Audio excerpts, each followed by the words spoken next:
Texas getting a win last night in Ames, Iowa, over Iowa State. Final score was 26-16. Texas, contrary to what some might have believed going into that game, was not lost in the dark, did not look like they were overwhelmed, and found a way to get, in my opinion, a really big culture win for this team, with Quinn Ewers now back for a second game in a row. Hey, now, don't look now, but Texas, they're going to be a force now when it comes to Selection Sunday and the whole college football playoff conversation. We'll talk about it right now, but first things first, make sure you're subscribed to the On3 YouTube channel. Don't want y'all to miss a thing. You see that helmet behind me? Talking a lot about your Longhorns the rest of the way, so make sure you're dialed in. Also, make sure you follow me on Twitter and Instagram at JD Piquel. We appreciate y'all so much. A lot of interesting games ahead for Texas. The game last night I thought was really interesting. The game flow itself I thought was one that didn't really favor Texas, to be honest with you, going into it. High emotional game. There was talk during the week from a certain Iowa State player saying that, hey, I don't know that they're necessarily going to be able to hang with us when it comes to playing at our place at night. Talked about what he thought about Texas and what they hadn't accomplished, and how he felt about them when they came to Iowa State. Physical back and forth early kind of game. It was 6-3 at half. And a game like that typically favors the side with emotion, favors the home field. Senior night at Iowa State, Matt Campbell coached football team. I said it before. I think it was maybe even last Sunday. Like, there's a couple of teams in college football that are just like cockroaches. Like, they are going to be so tough to kill. No matter what you do, it's going to take your everything to make sure that they are, in fact, finished. I mean, Iowa is one of those teams. Kansas State's one of those teams. Iowa State is, without a shadow of a doubt, one of those teams. So Texas had their work cut out for them. Like I said, the game flow didn't necessarily favor them in that sense, with it being low scoring. Some adversity early on in the game. I mean, 2 touchdowns were called back for Texas. You had the incredible catch from Adonai Mitchell in the back of the end zone, just making just a hands catch that looked electric, gets called back. Xavier Worthy running back a punt. Lightning in a bottle. You're like, okay, here comes momentum. Block in the back. And both those penalties, too, I mean, they wouldn't have actually changed the result of the play. But whenever something like that happens, whenever you have a successful result on a play, and then there's a flag on the play, you start to feel like, man, what's going on? The world's against us. We're doing what we're supposed to do. Oh, woe is me. It's really easy then for some cracks in the armor of the culture to start to show itself and start to spread. I didn't see that from Texas. I saw them settle themselves, come out in that second half, and handle business. The game flow was very physical, and it was a lot of back and forth, beat the heck out of each other. And I thought it was interesting how, one, Texas was able to hold serve in that kind of game. Like, they were able to be physical up front and match Iowa State. Heck, they held them to 9 yards rushing on the night, so they did more than that. And then in addition to that, they not only brought the physicality, they then used the physicality of Iowa State against them with some play action. Jordan Whittington going to stock block, boom, he's up the field, touchdown. Little play action out the back door, touchdown to the tight end from Quinn Ewers. Like, the way that they dialed it up, it was using the game flow against them. Hey, we're going to beat our heads against each other over and over and over, and then whoop, wouldn't you know it, big play down the field, touchdown. Credit Steve Sarkisian. Also, credit Texas, because you're not able to take advantage of the physicality of a game if you can't match the physicality. Like, Iowa State wouldn't have been worried about Texas running the football if they weren't able to run the football up front, right? There wouldn't have been that demand from the safeties. That wouldn't have allowed that play action to get available. If Texas was only able to throw the football, well, then Iowa State can sit back there and say, all right, try and make it happen. Try and force your way downfield against us, because that's what Iowa State likes to do. But again, the attention they demanded by matching the physicality of Iowa State is something that I think you got to tip your hat to for Texas, because this was a game now.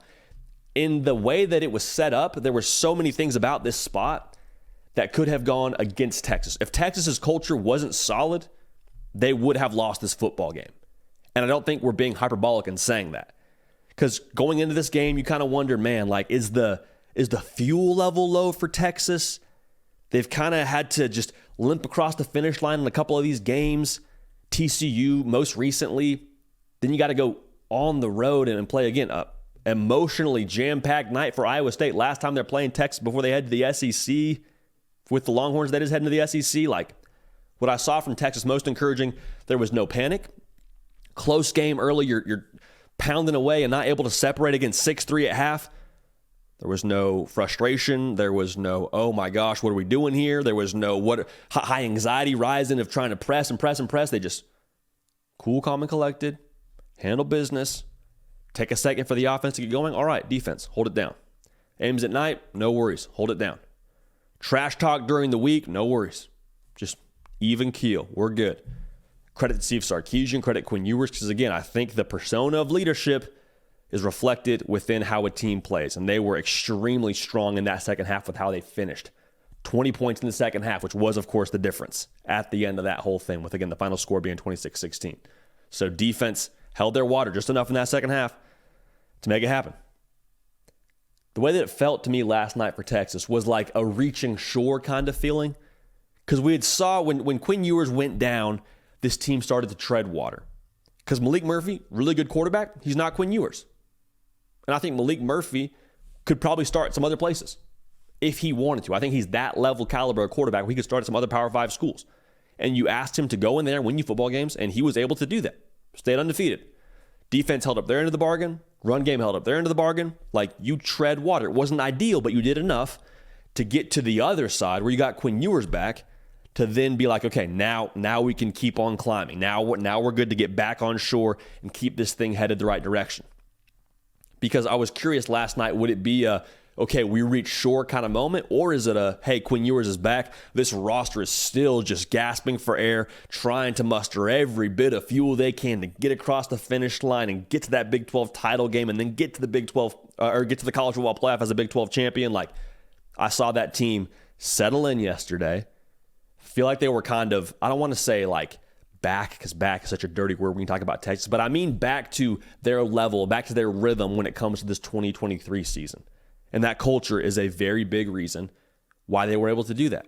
There was no panic and there was no in over their head feeling when they got to a tough environment like Ames that night. So to be honest, I left this game after watching Texas against Iowa State. I left feeling like, okay, Texas, they have college football playoff chops. They do. We'd seen it early in the year against Alabama. It's one thing to do it week 2. It's a whole other thing to have it in the tank when it comes to November. We'd seen Texas play well at times over the last couple of years. We hadn't seen them sustain. Last night, I saw Texas sustain. I saw them endure that strain. And that's something that championship teams have. So I'm not speaking here in a prediction matter. I'm saying if the scenarios were to shake out to where Texas finds themselves into the college football playoff, if they are that team that gets in, I think you feel pretty good about their chances. And I think you feel like, okay, they're made of the right stuff to at least be in that conversation, to be in that top 4. We'd seen it, but now we saw the culture. We saw the under the hood caliber of what they have. A lot of credit to Steve Sarkisian, man, because when he took that thing over, it wasn't that way. I believe it might have been against Iowa State, honestly, in that first season, where it was the famous Bo Davis rant that really was just like the fork in the road of, hey, Texas is going this way. If you're not going this way, you go the other way. And the other way probably leads you to the transfer portal. How far have they come since that day? How far have they come since that leaked cell phone footage on the bus?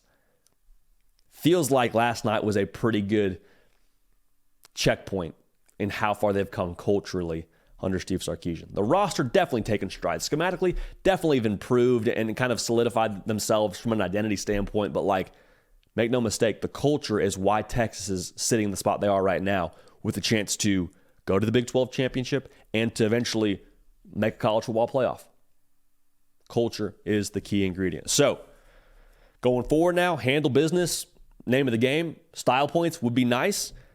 You're probably rooting for Louisville to do some damage in the ACC. You're probably rooting for some chaos in the Pac-12 and just across the board. But at the end of the day, again, handle your business. We'll look up when we get to Selection Sunday. But if you win the Big 12 as a one-loss conference champ, like, you've done all you can do. You've done all you can do. Especially if it shakes out to where you get to avenge that one loss against Oklahoma. But we'll see what happens there. Bottom line, Texas getting it done on the road in a spot where Old Texas, I keep saying this every single Sunday, Old Texas, they would have lost that game. They would have lost that game, but New Texas was not the case. That culture, brand new in Austin. Make sure you're subscribed. Follow me on Twitter and Instagram at JD Pakel. Hey, we appreciate y'all. We love y'all. we're going to keep this party rolling now, and we will see y'all next time. Hey y'all, thanks so much for watching. Subscribe to the channel here to make sure you don't miss an episode of The Hard Count. Also be sure to check out other videos on the On3 YouTube channel.